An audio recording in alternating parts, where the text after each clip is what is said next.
आपण पाहत आहात जनहित प्रवर्तक वृत्तवाहिनी सिटी लाईन न्यूज. पाहत रहा.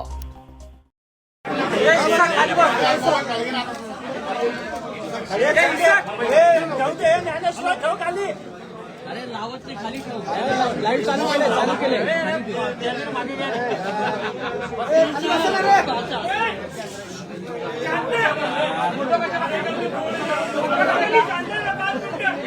बस ना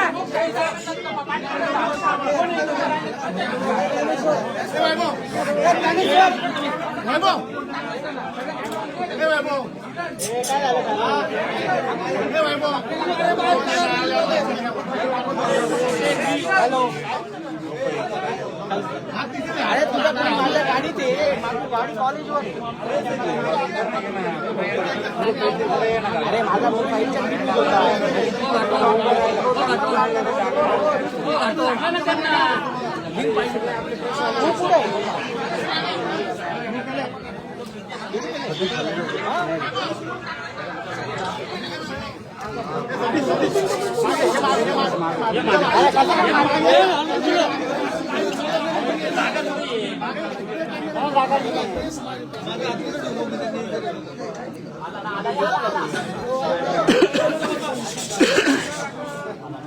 साहेब कसा राहिला नाशिकचा प्रवास? आज नाशिकचा प्रवास तसं पाहिलं की आतापर्यंत गेले 3-4 वर्ष मी पाहतोय नाशिकपर्यंत येईपर्यंत पाठदुखी व्हायची. जो काही रस्ता होता भिवंडी कल्याण हा सगळा जो पट्टा आहे तिथे आपण पाहिलं तर आज मी व्हिडिओ पण टाकला. आपण खूप वेळा म्हणतो की आपण नाशिककडे इंडस्ट्री खेचणार मुंबई नाशिक जो काही रस्ता आपण करतो त्याच्यामुळे ते लॉजिस्टिक्स हब किंवा असं सगळं काही. पण मुळात आज पाहिलं परिस्थिती काही बदललेली नाही. गेल्या 4 वर्षांमध्ये खड्डे वाढलेले आहेत.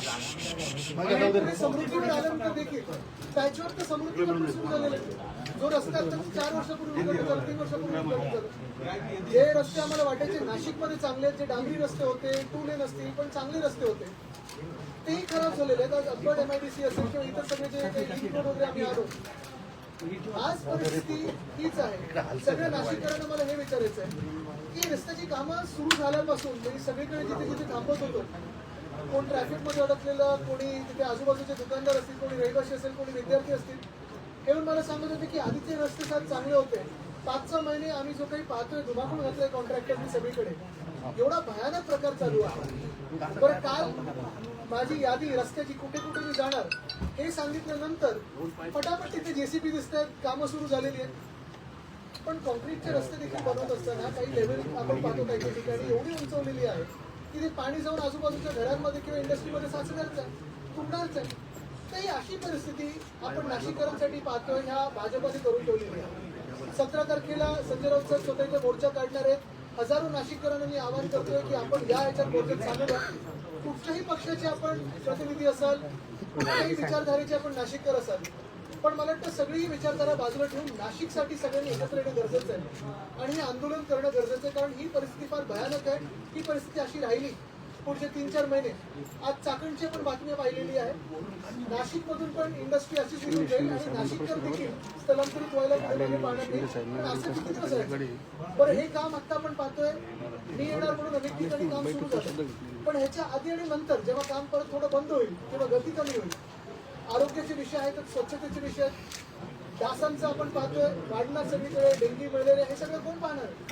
महानगरपालिका सांगते प्राधिकरण बघतंय प्राधिकरण बोलतंय महानगरपालिका नेमकं चाललंय काय हा विषय नाशिककरांसमोर महापौर म्हणून तुम्ही येऊन सांगता. साहेब यापूर्वी सुद्धा कुंभमेळे झालेले आहेत. आता सुद्धा जो कुंभमेळा होतोय तर अनेक कामं यापूर्वी सुद्धा झालेले आहेत. नेमका प्रशासनाचा काय केओस झाला असं तुम्हाला वाटतंय की ज्याच्यामुळे सगळी परिस्थिती आपण पाहतोय कुंभमेळा अनेक झालेले मराठी 17 ते 18 साली पण झालं होतं 15 झालं होतं तेव्हा पण हेच मुख्यमंत्री होते.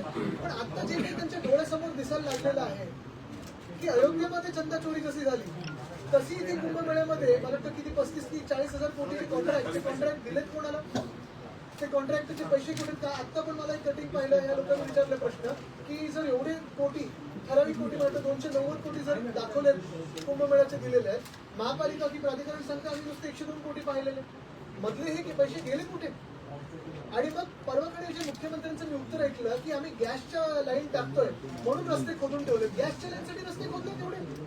मुंबईत पण पाईप गॅस आहे, पण एवढे रस्ते कधीच करून ठेवले नव्हते. तर ह्याला उत्तर कोण येणार? आणि असं जर दत्तक एक शहर मुख्यमंत्री घेत असतील तर कुठचंही शहर दत्तक न घेतलं बरं मुख्यमंत्र्यांनी. त्यात 35,000 कोटीहून अधिक पैसे नाशिकच्या कुंभमेळ्यासाठी येत आहेत. आपल्याला वाटतंय त्याचा विनियोग होतो यांच्याकडनं, किंवा हे सरकार हे 35,000 कोटी रुपये उचित पद्धतीने वापरते असं दिसतंय का? उचित की अनुचित आपण ह्याला आता उत्तर आपल्याला ज्या पद्धतीचं काम चालू आहे कसं असतं की कुठचेही काम सुरू केल्यानंतर दोन्ही गोष्टी असतात. एक, पुढच्या वर्षी कुंभमेळा त्याच्यासाठी आपण काम करतोय मान्य, त्याच्यासाठी कामासाठी जो काही पुढे मागे त्रास होईल हा आम्ही पण समजतो. रस्त्याची कामं असतात तेव्हा त्रास होतो. ते लिहिलं असतं ना पाटील, इनकन्व्हिनियन्स इज रिग्रेटेड. कोण इनकन्व्हिनियन्स करते कोण रिग्रेट करते कोणाला माहित नसतं, पण पाटील लिहून टाकली असते. पण ती पाटील लिहिल्यानंतर त्याच्या मागची जी भावना असते की खरोखर लोकांना जो त्रास होतोय, तुम्हाला खरोखर त्याचा त्रास होतोय का? जो काही लोकांचे छळ होतं त्याचा. आज पण मी पाहत होतो ना, आता जसं तुम्हीच मला काही काही ठिकाणी सांगितलं थांबल्यानंतर की तुमचा आज दौरा लागल्यानंतर काल इथे जेसीबी लागले, तुमचं दौरा लागल्यानंतर रोलिंग सुरू झाले. बरं, मी ते पेगलवाडीत गेलो होतो. ती बातमी तुम्ही पाहिली असेल, ते आदित्य विस्मिता 2 तरुण विद्यार्थी आहेत. परवाकडे त्यांनी जो व्हिडिओ केला की काल व्हिडिओ केला, मी आपल्या सगळ्या सहकार्याने आमचं सांगितलं मला जाऊन त्यांना भेटायचंय. त्र्यंबकेश्वरला देखील ह्याच मोठ्या संख्येने कामं चालू आहेत कुंभमेळ्यासाठी. पण 2023ला जो झालेला रस्ता होता तो कुठे वाहून गेला की रस्ता कुठे होता ते कळत नाही. आज त्याच रस्त्यावर मी गेलो होतो. मी चाललोय म्हणून रात्री काल 1:30 वाजता डागडुजी सुरू झाली आणि पावसात डागडुजी सुरू झाल्यानंतर सकाळी कलेक्टर गेले, सकाळी कोसकर जे आमदार ते गेले. दुपारी मी पोहोचेपर्यंत रस्ता परत गायब. तर हे नेमकं चाललंय तरी काय? हा पैसा जनतेचा आहे आणि हा कसा वापरला जातोय? जो आपण आता प्रश्न विचारला ना की उचित की चुकीचं, मला वाटतं उत्तर ह्याच्यातच आहे की जी कामं चालू होती, प्रोसिजर काय आहे कामाची, पद्धत काय आहे आणि काम होताना काय नेमकं हलगर्जीपणा आपण पाहतोय कॉन्ट्रॅक्टर कडून, ह्याच्यातच मला वाटतं फार मोठं उत्तर मिळेल. काही साधू महंतांनी नाराजी व्यक्त केली. त्यांनी असं म्हटलं की कुंभमेळ्याची कामं ही चुकीच्या पद्धतीने सुरू आहे आणि प्रशासनामध्ये आणि सत्ताधाऱ्यांमध्ये सामंजस्य नाही, ताळमेळ नाही आहे. आणि अशा साधू महंतांच्या बाबतीत बोलताना मंत्री महोदय असं म्हणतात की तुम्ही कुंभमेळा बघा, बाकी उपाययोजना आम्ही करू. भाजपची आता परिस्थिती अशीच आहे. आपण पाहिलं असेल अयोध्येमध्ये पण चंदा चोरीवर प्रश्न विचारल्यानंतर लगेच तुम्हाला हिंदू विरोधी बोलतो. आता मग मला वाटतं योगीजींनी सांगितलं की ज्यांचं काही देणं घेणं नाही तर गणपती आम्ही शिवसेना म्हणून तिथे निधी दिलेला आहे, पक्ष निधी दिलेला आहे, आम्ही स्वतः परिवार म्हणून दिलेला आहे. आम्ही प्रश्न नाही विचारायचे. बरं, ज्यांच्या भावनांची तिथे भावना जोडली नाही त्यांनी प्रश्न नाही विचारायचे. तसंच आपण पाहिलं असेल केदारनाथवर स्वतः शंकराचार्यांनी प्रश्न विचारला, त्यांना पण हे हिंदू विरोधी बोलायला पुढे मागे बघत नाहीत. आणि इथे साधू महंतांनी जेव्हा प्रश्न विचारला किंवा सूचना दिल्या काही, साधू महंतांकडून आपण आशीर्वाद घेतो, आपण पुढचं गायडन्स घेत असतो. भाजप बरोबर त्यांचा वापर हा निवडणुकीत करत असतं. त्यांचं काय आध्यात्मिक सेल वगैरे त्यांनी बनवलेलं आहे. पण जे साधू महंत किंवा साधू महाराज सांगतात की कुंभमेळ्यासाठी जे तुम्ही कामं करताय त्याची खरोखर एवढी गरज आहे का, त्या पैशाची एवढी गरज आहे का, त्याची ताळमेळ आहे का, तुम्ही जे कामं करताय गरजेची. आता तुम्हाला आठवत असेल तपोवनचा विषय, तपश्चर्याचं वन हे तिथे बदलून मुख्यमंत्र्यांनी तिथे नाईस पहिलं काय ते साधुग्राम करायचं होतं. आणि त्यांचे जे मित्र आहेत बिल्डर इकडचे नाशिकचे मुख्यमंत्र्याचे ते ट्रेजर आहेत मला वाटतं भाजपचे, ते सांगतात की आता यांना आपण नंतर TDR देऊ शकतो. सगळं काही ह्याच्यातून पैसे काढायचे कसे, दानपेटी असेल किंवा TDR असेल, पैसे काढायचे कसे ह्याच्यावरच फक्त भाजपचं लक्ष. बनावट टेंडर काही खड्ड्यांची परिस्थिती झाली, 6 जणांचा मागणी काय आहे? मागणी हीच आहे. आपण पाहिलं असेल, मी इथे येऊन प्रशासनाला भेटतच नाही, ना म्युन्सिपल कमिशनरना भेटतो ना तुमच्या अधिकाऱ्यांना भेटतो, कारण त्यांच्यावर बोट टाकून अर्थच नाहीये. हे सगळा जो निर्णय आहे राजकीय निर्णय आहे, भाजपाचा निर्णय आहे. आणि मागणी हीच आहे की व्हाईट पेपर तर आम्ही मागूच, पण चंदा चोरीपासून इथे कुंभमेळ्यापर्यंत जो घोटाळा झालेला आहे, लोक प्रश्न विचारतील. आज आमचा 17 तारखेला मोर्चा आहे, तो मोर्चाचा तर आवाज आपण पाहालच, ती ताकद पाहालच. पण मी अजून एक आपल्याला सांगतो आणि आपल्या माध्यमातून प्रत्येक नाशिककरांना विनंती करतो की जेव्हा जेव्हा आपण सत्ताधारी आमदार असतील, सत्ताधारी नगरसेवक असतील, यांना रस्त्यावर पाहाल त्यांना थांबवून प्रश्न विचारा की माझे पैसे गेले कुठे. मी करत आता आहे, मी नाशिककर आहे, मी या नाशिकचा विकास करतो, मला पण चांगले रस्ते पाहिजे. पण जे रस्ते तुम्ही करता आणि तुमचे जे कॉन्ट्रॅक्टर आहेत ते पैसे घालतात कुठे, कुठचे खड्डे. आता मी पाहिलं मध्ये पण एक बातमी आली होती कितीतरी 1000 खड्डे बुजवले. खड्डे म्हणजे 15,000.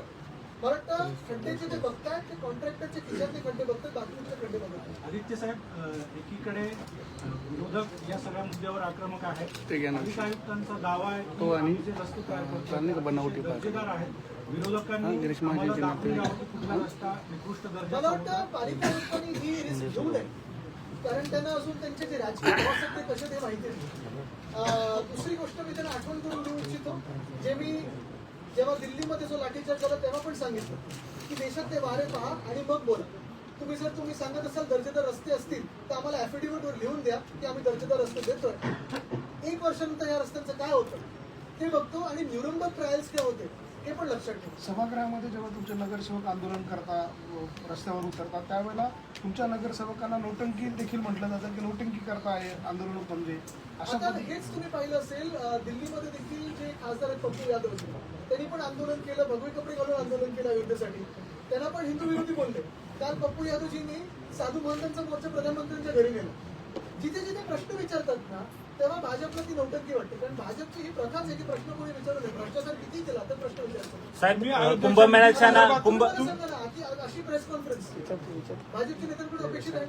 साहेब, कुंभमेळ्याच्या नावाने बनावट कंत्राट निघालेले आहे आणि त्यामध्ये 2 आरोपींना पकडण्यात आलं. त्यात एक तन्मय महाजन म्हणून आहे, ते गिरीश महाजन यांच्या जवळचे नातेवाईक असल्याचं देखील बोललं जाते. अशा पद्धतीचे कंत्राटदारांची जवळपास 5 ते 20 कोटी रुपयांपर्यंतची फसवणूक जी आहे ती त्यांनी केलेली. छोटे मासे, जो मोठा मासा गिळायला निघालाय शहर, ती भाजप आहे. आणि तुम्हाला हेच उदाहरण देतो, मुंबईमध्ये देखील मुख्यमंत्री महोदय स्वतः आपापल्या मित्रांना अशाच जमिनी गिफ्ट देतात. मुंबईमध्ये 16 एकर पब्लिक ओपन स्पेस ही भाजपच्या एका आमदाराला दिलेली. आता पण मी पेगलवाडीमध्ये होतो, मी अपील तीच केली मुख्यमंत्री महोदयांनी, आपल्या माध्यमातून पण करतो. एक भाजपचे आमदार आहेत, त्यांच्या साखर कारखान्याला मुख्यमंत्र्यांनी 18 कोटी स्पेशल केस म्हणून कॅबिनेटने दिलेले. लोन कोणाच्या पैशाचं? टॅक्सपेअर मनीचं, तुमच्या आमच्या करदात्यांचं. असंच स्पेशल केस म्हणून नाशिकच्या रस्त्यांकडे जरा लक्ष द्यावं मुख्यमंत्र्यांनी. असंच स्पेशल केस म्हणून राज्यातली जी आपली शाळा आहे तिथे लक्ष द्यावं, आरोग्य केंद्र तिथे लक्ष द्यावं. हा भाजपच्याच आमदारांना का स्पेशल केस पैसे मिळतात? अयोध्येच्या चोरीवरनं तुम्ही काही प्रश्न उपस्थित केले होते. मध्यंतरीच्या काळामध्ये तुम्ही चांदीची वीट आणि काही निधी दिला अशा स्वरूपाचं एकूण बघायला मिळालं होतं. पण त्याच सगळ्या प्रश्नांवर गोविंदगिरी महाराज जे आहे त्यांचे खजिनदार आहेत, त्यांनी काही प्रश्न उपस्थित केले. कधी कुणाकडे, केव्हा आणि कुणाला दिले अशा स्वरूपाचे हे माहिती नसेल तर त्यांच्या घरी, म्हणजे पूर्ण ट्रस्टच्या घरी चंपतराय वगैरे, चंपतरायांच्या घरी का नाही ईडी गेली? अरविंद मिश्रांच्या घरी का नाही गेली? आणि जर आम्ही दिलेला जे निधी असेल किंवा असे लाखो भाविक जे विचारतात, हाच तो प्रश्न आहे ना.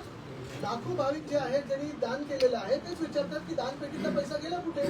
म्हणजे ते आम्ही जे बोलतोय ते योग्य आहे, खरं ठरत आहे. साहेब, ते स्वतःच्या ह्याच्यात फसतात. तुम्ही भाजपवर आरोप करत आहात, मात्र नगरविकास खाते हे एकनाथ शिंदेकडे आहे.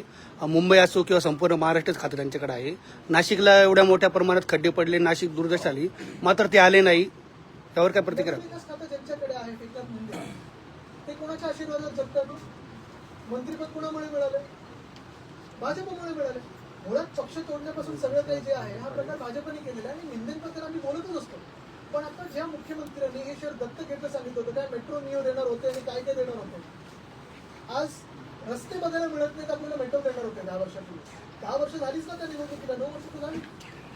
नाशिककरांची नाराजी कुंभमेळ्याच्या कामांवर इतकी आहे की नव्यानं एकही रस्ता शहरामध्ये बनवला नाही आणि त्या रस्त्यांवरती व्हाईट टॉपिंग नावाचा प्रकार त्यांनी वापरलेला आहे आणि त्यामुळे नाशिककरांना पुढच्या काळात त्याचा अधिकचा त्रास होणार आहे. तर याबाबत आपलं शिवसेना म्हणून काय भूमिका पुढच्या आम्ही जास्त विचारत राहू. आणि जसं मी सांगितलं की आता लोकांनी देखील प्रश्न विचारले पाहिजे भाजपला आणि त्यांच्या सगळ्या लोकप्रतिनिधींना की तुम्ही हे आमच्याशी हा घात का केला. कारण महत्वाची गोष्ट हीच आहे की आपण सांगतो की एखाद्या एकदमच अडचणीतला गल्ली असेल किंवा एखाद्या गावात जिथे युटिलिटी असो किंवा बाकीच्या व्हाईट टॉपिंग पण नाशिकसारख्या शहरामध्ये खरोखर प्रत्येक रस्त्याला कॉम्प्युटरायझेशनची गरज आहे का? मुंबईत पण नसते, नाशिकमध्ये नाही, पुण्यात नाही, कुठे नाही. एक ठराविक रस्त्याची विड्थ असते, त्याच्याहून कमी जर विड्थ असेल तर तिथे आपण कॉम्प्युटरायझेशन करत नाही. दुसरी गोष्ट म्हणजे डांबराचे रस्ते असो किंवा कॉम्प्युटरायझेशन असो, त्याच्या खाली आपण डक्टिंग करतो. ज्या युटिलिटीज असतात त्या आपण त्या डक्टमध्ये टाकतो. स्टॉम वॉटर ड्रेन पासून पाईपलाईन सगळं काही त्या डक्टमध्ये असतं. अख्खा रस्ता त्याला खोदून ठेवण्याची गरज नसते. आणि तिसरी गोष्ट जी जगभरात पाळली जाते आणि खास करून आपल्या देशात पाळली जाते ती ही आहे की 31 मे 31 मेच्या आधी सगळी ही कामं केली जातात. 1 ऑक्टोबर ते 31 मे ह्याला फेअर सीझन बोलतो आपण महानगरपालिकेच्या भाषेमध्ये. 31 मेला सगळी कामं ती आपण सेफ स्टेजला आणतो. सेफ स्टेज म्हणजे पावसाळ्यात पाऊस अतिवृष्टी असू दे किंवा दुष्काळ असू दे, पावसाळ्यात आपण रस्ते कुठचेही खोदून ठेवत नाही. आता काय होणार आहे, जेव्हा पाऊस हा थोडा आवरला जाईल तेव्हा आरोग्याची स्थिती ते तुम्हाला फीवर क्लिनिक वगैरे घ्यायलाच लागते. डेंग्यू मलेरिया वाढणारे स्वच्छतेचा प्रश्न आहेच. आणि ही भीती सगळी भीती म्हणून पडत नाहीये. पुढचे 5 वर्ष आहे तुमच्या हातात, सध्या 3 वर्ष तर महाराष्ट्रात आहे. राजकारण काही एका रात्रीत पलटी होणार नाही. पण जी नाशिककरांची काळजी किंवा इतर शहरांची काळजी आहे ती आहे ना. मधल्या काळामध्ये आज एक वर्ष उरलंय जेमते कुंभमेळ्याला. उज्जैनचा कुंभमेळा नाशिकच्या नंतर 1 वर्ष म्हणजे 2 वर्ष 80% कामं ही पूर्ण झाली आहे आणि नाशिक असं की 80% कामं बाकी आहे. आणि इथे कुंभमेळ्याचं प्राधिकरण आहे, कुंभमेळ्यासाठी मंत्री आहे, कुंभमेळ्यासाठी खास अधिकारी दिले तरी झाले. बरं, अधिकाऱ्यांना पण चांगला आधी एक्सपिरियन्स आहे. महाबळेश्वर पाहिलेलं आहे, सातारा डिस्ट्रिक्ट पाहिलंय, पिंपरी चिंचवड पाहिलं. म्हणून परत एकदा तुम्हाला सांगतो, प्रशासन किंवा अधिकारी त्यांना आम्ही बाजूला ठेवतो. कारण आता हा निर्णय जो सगळा आहे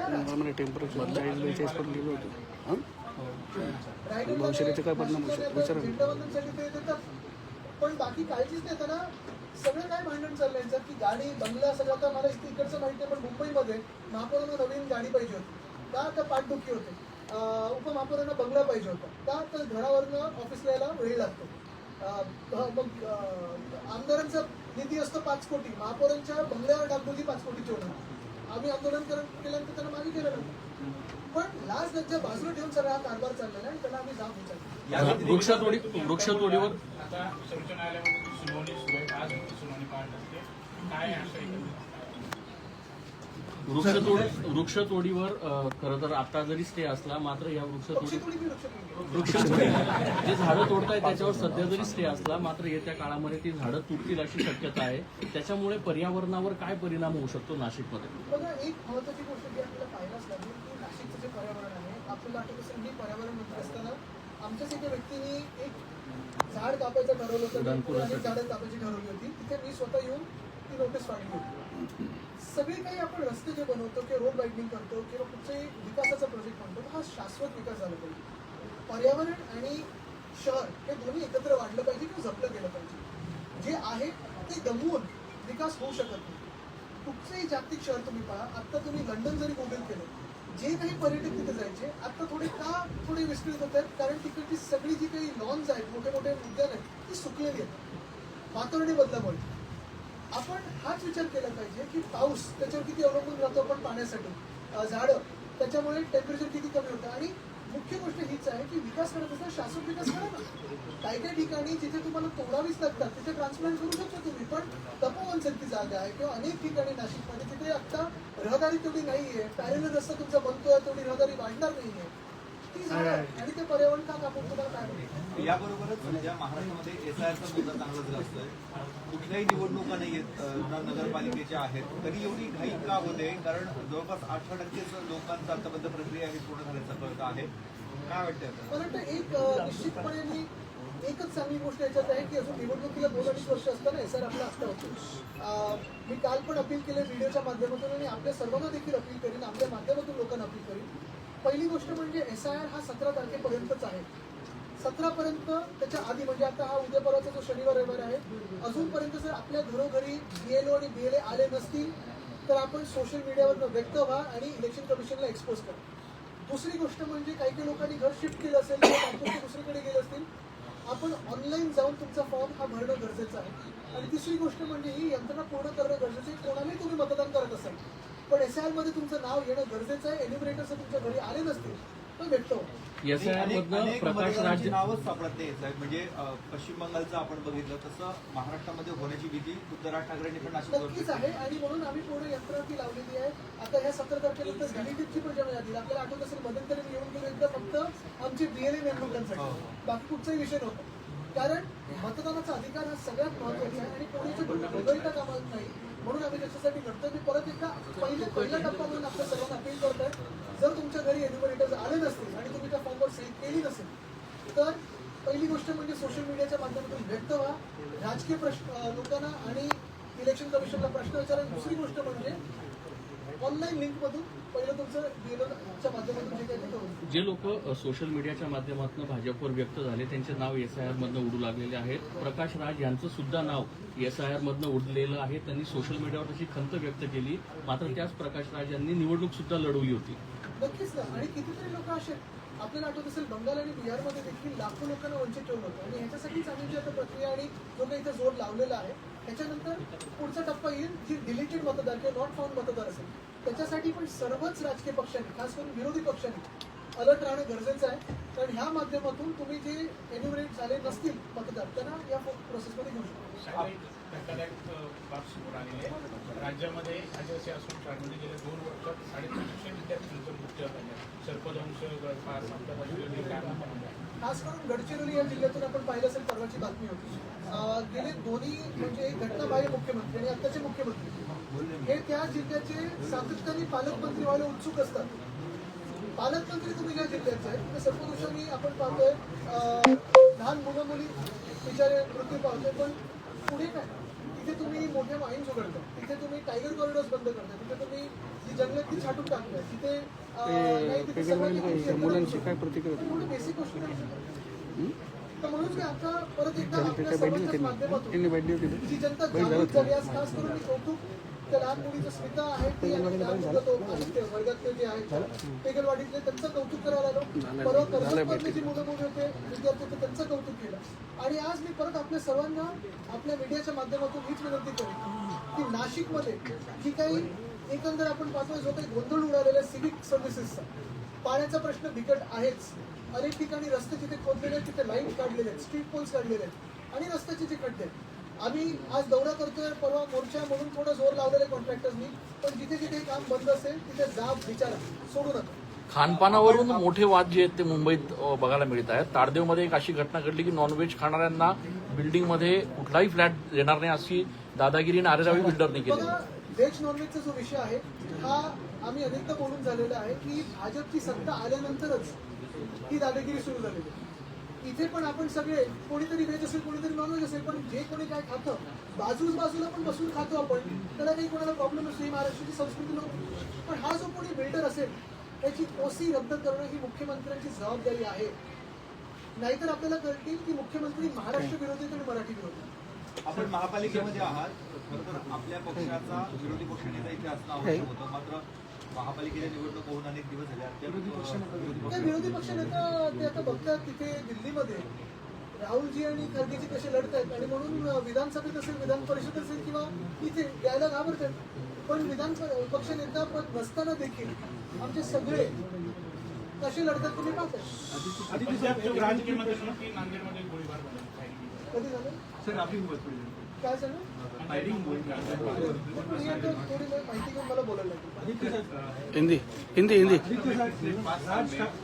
राहुल गांधींच्या मानसिकतेत जिनांचा आत्मा आहे अशी टीका भाजप खासदार निशिकांत दुबे यांनी केली. काय त्यांचं थोडं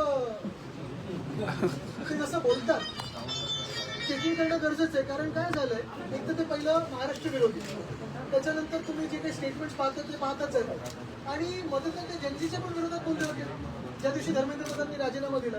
पण असे थोडे कमी याचे जास्ती लक्ष देऊ नका. सहानुभूतीची गरज आहे, त्यांना मंत्रिपदाची अपेक्षा असते. साहेब एक मराठी होता ना एक 36,000 कंपनियां बंद की गई, लोकसभा पे मुद्दा भी हुआ. अपने महाराष्ट्र के मुख्यमंत्री इसके बारे में जानकारी पहली बात तो आपने सही सवाल पूछा जो यहाँ पहले रायगढ़ वाले ने केलं ना अल्फानी हिंदी अल्फानी रायगडच्या पूर्ण कधी केलं 35,000 कधी बाई इंडस्ट्रीज रस्त्यावर आणि पैगलवाडी सेट केलं ना पिछले 5 सालों में यहाँ से बाहर गए, महाराष्ट्र से बाहर लगभग 680 गुजरात में गए, बहुत सारे अलग अलग जगह पे गए. लेकिन महाराष्ट्र तो रायगडचा विषय इमिग्रेशन लोकांसाठी लोकक्रांतीसाठी जनहित प्रवर्तक बनलेले निर्भीड निपक्षपाती web portal YouTube channel city line news like करा, कमेंट करा, सबस्क्राईब करा, बेल आयकॉनवर दाबून शेअर करायला विसरू नका.